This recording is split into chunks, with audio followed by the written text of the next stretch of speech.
Hello, and welcome to another Dr. Aaron Berger's Quarantine Corner Talks.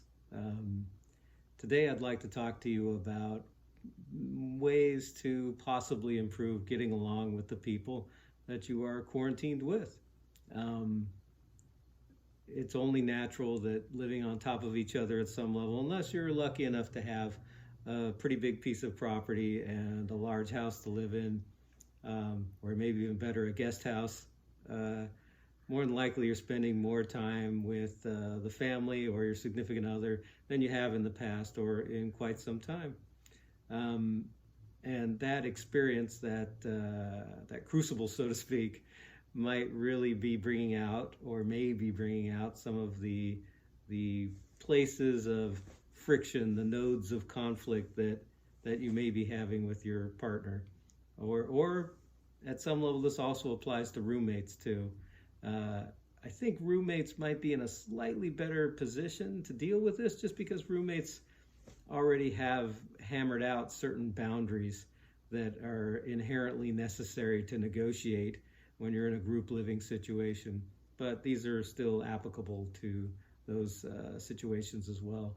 Um, but as far as like your partner in quarantine, um, it's really a time to assume innocence. That I think is the underlying theme or mantra. It's something I tell couples all the time.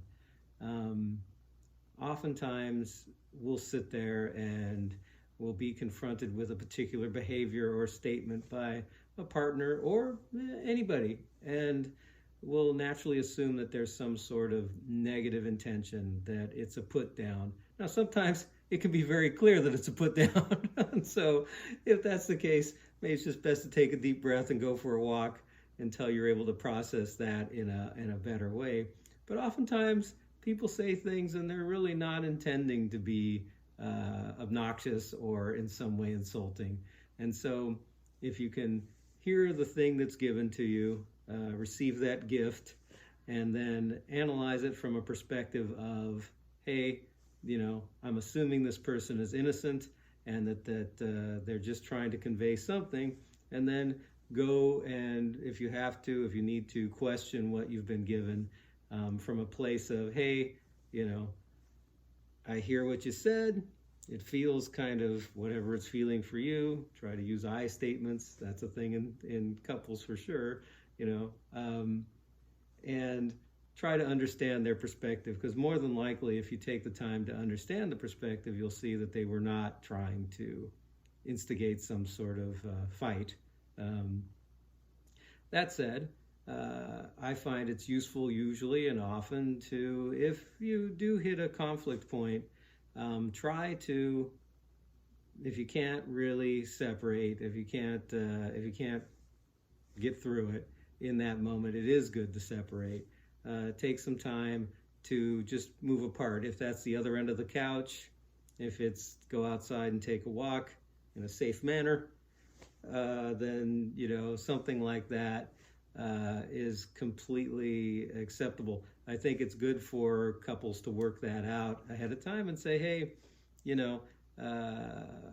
if we get into something that's kind of heated and it's really not working for either one of us, and we're not making progress, we're just fighting in a different way, then a person can raise their hand and say, hey, time out, let's just take a break from this, it's not working. And let your physiological system come down, go eat something, get your blood sugar even. Lots of arguments happen when people are, was it halt in poker? Hungry, angry, hungry, angry, lonely, or tired. You're not supposed to play poker if you're any of those things.